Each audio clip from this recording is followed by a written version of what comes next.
बताइए क्या हुआ कलकत्ता में बंगाल फाइल्स को लेकर आपकी जो फिल्म आने वाली है। क्या हुआ कि कलकत्ता का पुलिस का ऑफिसर बोल रहा है कि आपने परमिशन नहीं ली थी, आप अपनी फिल्म का ट्रेलर वहाँ पे लॉन्च करने वाले थे, आपने परमिशन ली थी कि नहीं ली थी सर? अच्छा, मैं चलिए एक कॉमन सेंस की बात करते हैं। एक इंडिया के सबसे बड़े 5 स्टार होटल में आप कल्पना करिए कि इतना बड़ा एलईडी स्क्रीन लग रहा है और सारा प्रोग्राम चल रहा है, उसमें विजुअल चल रहे हैं और पूरा कलकत्ता का मीडिया 150-200 लोग बैठे हुए हैं, चलता हुआ प्रोग्राम। क्या ये संभव है बिना परमिशन के करना? संभव नहीं। हम और आप जैसे पॉडकास्ट कर रहे हैं, सडनली कोई घुसा है, अभी पुलिस वाला कहे परमिशन का है, वरना कैसे आप एंटर कैसे कर सकते हैं प्रेमिस? ये सब बातें देखिए, गवर्नमेंट्स इंडिया में इतने लूप होल्स हैं कि गवर्नमेंट के पास इतने पावर्स होते हैं, कुछ भी निकाल सकते हैं, जब जो चाहें कोई भी चीज़ निकाल सकते हैं। और परमिशन यानी कोई बात करने को तैयार हो, एक आदमी आया, उसे तार काट दिए, कहने लगे अब आगे बात आप करिए, अब आप कुछ कर ही नहीं सकते हैं। तो वो पहले से डिसाइडेड था। एक्चुअली मेरे से गलती हो गई कि बहुत सारे लोग लिख रहे थे कि आपका तो यहाँ होने ही नहीं देंगे।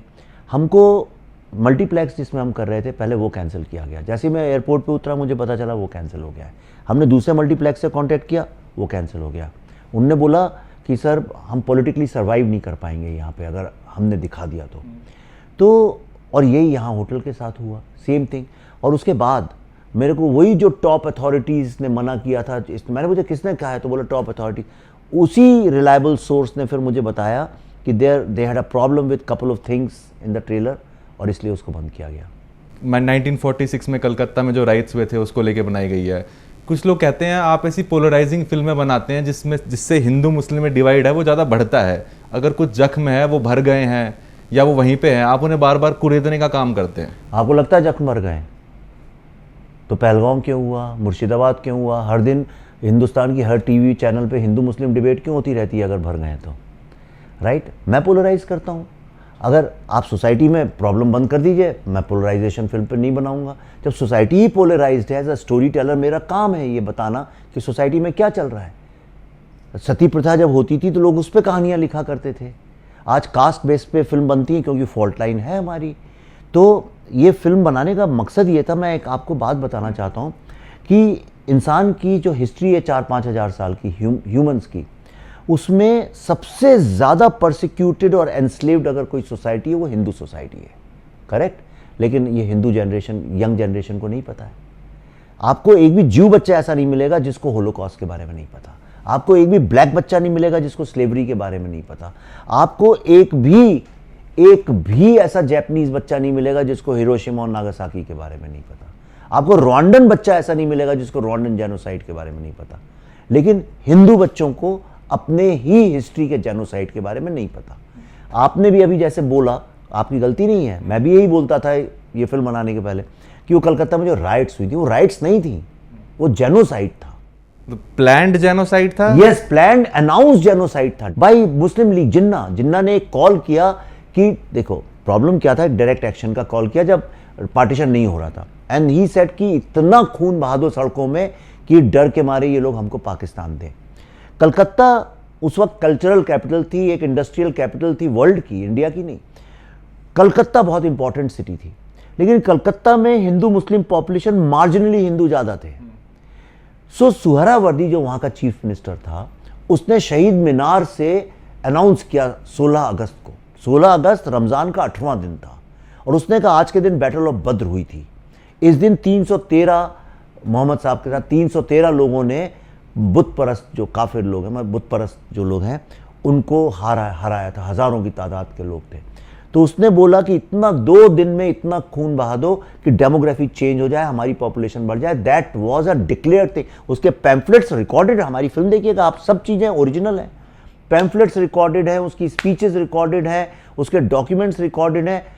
पुलिस ने जगह जगह लोगों को जाके, ये जो मुस्लिम गार्ड, जो यंग यूथ विंग था जो मुस्लिम गार्ड का, जिसको मुजीबुर रहमान ने लीड किया, उन्हें सारे पुलिस के तो आर्म्स और वेपन्स और ट्रक्स लेके घूम रहे थे सारी जगह पे। तो एक तरह से ट्रैप कर दिया गया हिंदू पॉपुलेशन को, उनको चारों तरफ से। थोड़ा पुशबैक करना चाहूंगा, लेकिन उस टाइम तो ब्रिटिश पुलिस हुआ करती थी ना 1946 की बात। नहीं, अब ये देखिए, ये बात मैं आपको बताता हूँ। 24 थाने थे, 24 थानों में 22 थानों, चीफ मिनिस्टर तो ये था ना, 22 थानों में रातों रात ट्रांसफर करके मुस्लिम इंस्पेक्टर, थाना इंस्पेक्टर अपॉइंट किया गया। अब आप कहेंगे 24 में 22 क्यों, 2 में क्यों नहीं किया गया, बात बचे हुए, क्योंकि 2 में एंग्लो इंडियन लोगों को रखा गया, क्योंकि वो एरिया न्यूट्रल था। 22 लोग जब वहां चेंज हो गए, 2 दिन के लिए छुट्टी अनाउंस कर दी गई और 2 दिन पुलिस को बोल दिया गया कि तुम कोई एक्शन नहीं लोगे अपने लोगों को अपॉइंट करके। It was a genocide, it was called a genocide. Right नहीं थी, राइट तब होती जब 2 लोग डंडे लेके लड़ाई लड़ने लगे, यहां तो एक ही साइड के लोगों को काट दिया गया।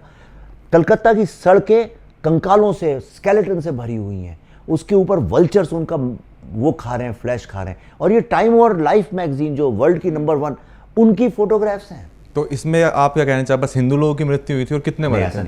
ऐसा नहीं है, 2 दिन सिर्फ हिंदू लोग मरे, करेक्ट। और उसके बाद हिंदू लोग यूनाइट हुए। आपने गोपाल मुखर्जी का नाम सुना हो, गोपाल पाठा, he had a meat shop, he United Hindus, और उसके बाद इन्हें रिटेलिएट किया।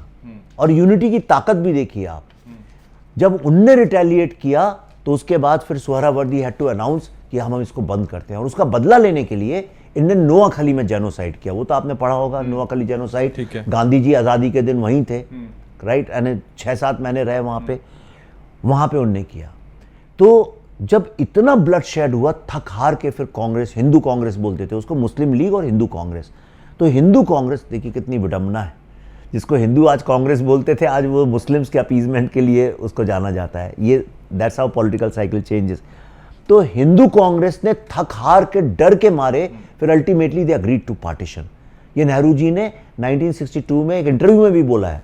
आपको ये लगता है कि जो 1946 में जो बंगाल में, कलकत्ता में हुआ, वो एक बहुत बड़ी वजह बना पार्टीशन की? क्योंकि वो नहीं होता तो पार्टीशन नहीं होता। क्योंकि लोगों को लगा कि अब अगर बंगाल में ऐसा हो रहा है, कलकत्ता में ऐसा हो रहा है, अगर पार्टीशन नहीं हुआ तो पूरे भारत में ऐसा होगा।